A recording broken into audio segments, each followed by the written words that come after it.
Hello, guys, and welcome to the final whistle. And today we are talking about Alexander Isak, the topic of the whole summer. Let's be real, he has been the topic of discussion on most channels, especially Liverpool channels, and most football channels in general on YouTube over the last 3 or 4 weeks. He has finally made his move to Liverpool Football Club for £125 million. Massive, massive deal. And I do believe Alexander Isak is one of the best number nines in world football right now. And he's shown that when he was at Newcastle. 23 goals in the Premier League last season, only outscored by Mo Salah. And we know how good Mo Salah can be. Hasn't quite shown it this year yet, but we know how he can be. But on the matter of Isak, Isak is Liverpool's new number 9. He is here and he is ready to play. He's training with Sweden at the moment for the international break. Of course, probably going to play for Sweden as well. And then he comes back to Liverpool. Now, for me, I like it a lot. But there is an issue with Liverpool and the way they like to play, the formation and things like this. It is a bit more complicated than just going, yeah, we'll shove Isak up front. Because then you take Ekitike, who has been in really good form for Liverpool and started really well. You can't just drop him. And then some argue, okay, play him on the left. Cody Gakpo has been on good form as well. So realistically, you don't want to just drop him. So a lot of people were saying, how do you fit both of these in? How do you fit a new system in? Now, to me, you play a 4-2-2-2 formation. Obviously, Ekitike and Isak. I'd have Florian Wirtz and Mo Salah. Of course, I know that means dropping Gakpo, I know. And then the two other midfielders, I'd probably have McAllister and Gravenberg. That's what I'd have in the team. But again, we look at Isak last season. Give me 2 seconds. I'm just going to get the stats up. I did think I had the stats up beforehand, but obviously I didn't. So give me 2 seconds.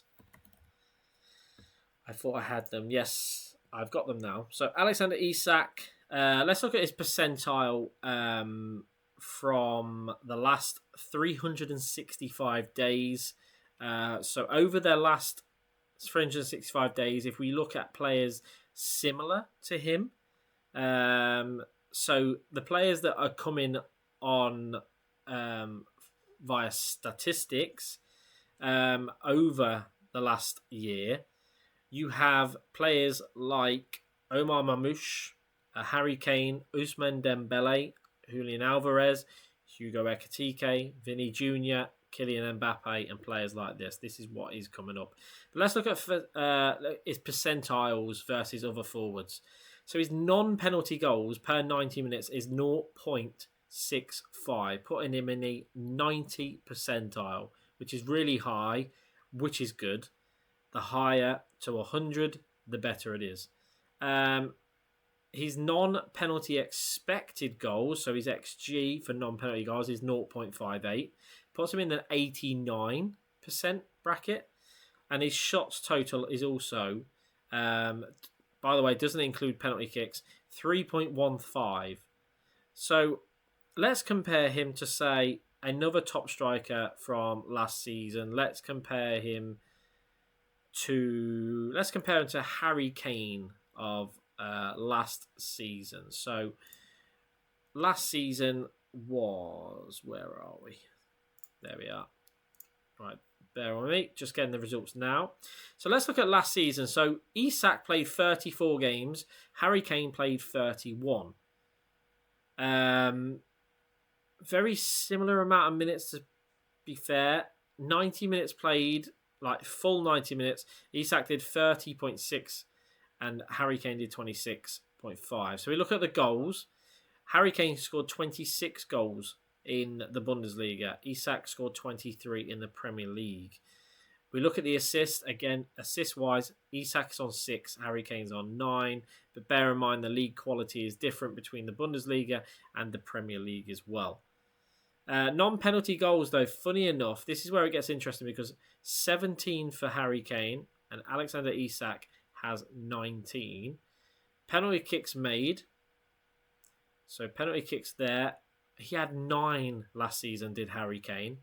Isak only had 4. So if you take away potentially, say, 5 of them penalties to make it 4 with Isak, he doesn't have 5 goals. He's therefore scored 21 rather than 26. So non-penalty wise, I think Isak's the better player. And then again, per 90, the Harry Kane has a real knack of scoring goals in the Bundesliga. So he's going to have a higher percentile. Maybe we should look realistically at someone who's maybe had a bit of time in the Premier League or something like that. So let's look at Armand Marmoush, for instance, because he was in the Premier League for summer last season. So very similar. 33 games played. Isak 34. 23 goals for Isak last season. Bear in mind, Marmoush was in Frankfurt as well as Manchester City. He had 22 goals. Again, goals per 90 minutes was exactly the same.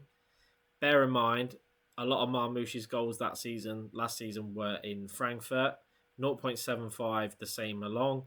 And I do just feel that he is a top footballer. Like a top footballer. He's apparently on £280,000 a week wages at Liverpool. But again, his percentiles are really high. They're really good. Some of the key ones, progressive passes at 3.11, that's 91%. Progressive carries is in 91%. Successful take-ons, 91%. Touches, again, in the penalty area in the top 86%. Progressive passes received in the top 86%.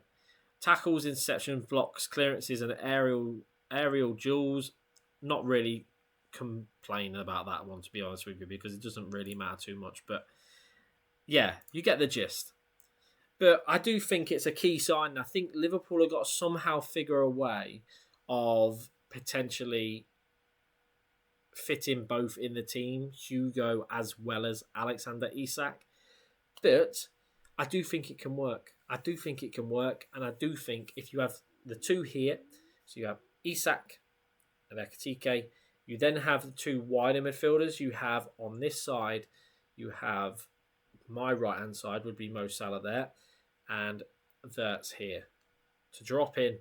Wirtz can drop into that midfield, essentially spreading out wide. So it can go into a 4-3-3 almost, because Wirtz can come into the midfield to make it a 3 of McAllister, Gravenberch and Wirtz. Ekitike can then spread wide to the left, leaving Isak centrally, and then having Mo Salah on the right-hand side. But then it can go back into a 4-2-2-2, into a 4-3-3-3 when attacking, or when defending, I would say a 4-3-3. Then when we attack, Wirtz pushes further up, McAllister and Gravenberch sit in. Ekitike then allows himself to go more central with Isak, etc. I do think that formation could work. Them two formations could work. But Liverpool, we don't know what Arne Slot's going to do. But I think it's a really good signing. Isak is here. We've got to be happy about that.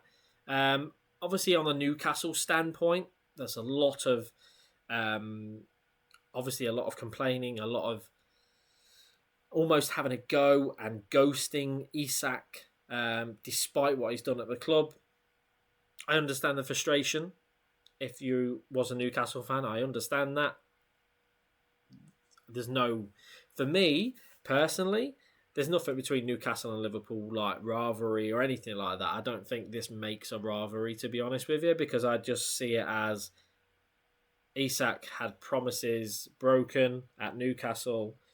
Liverpool maybe knew about that and said, okay, we'll put a British record fee bid in, which apparently was disrespectful. Now, how can it be disrespectful when you've bidded a British record fee? I don't think there's any tapping up been going on. It's not... a little different, suppose, to the Trent situation, where I think maybe Jude Bellingham did do a bit of tapping up. I don't know if you remember the video of the Champions League when we played Real Madrid and Jude was hanging about, and he did say to Gravenberch, "Oh, can you go and grab Trent's shirt?" and blah blah blah, these kind of things, or Gakpo, I think. I'm not sure which one it was now, but I can't remember. A little bit different to that situation, but guys, let me know in the comment section. If you're a Newcastle fan, let me know from a logical standpoint, where you're coming from. Because all I'm seeing, obviously, on X is a very difficult one, because it's there's not a logical view on X. It's more of a frustration and more of an output rather than logically thinking. So let me know below. Drop the like on the video. That really does help. And I'll see you again soon. Bye for now.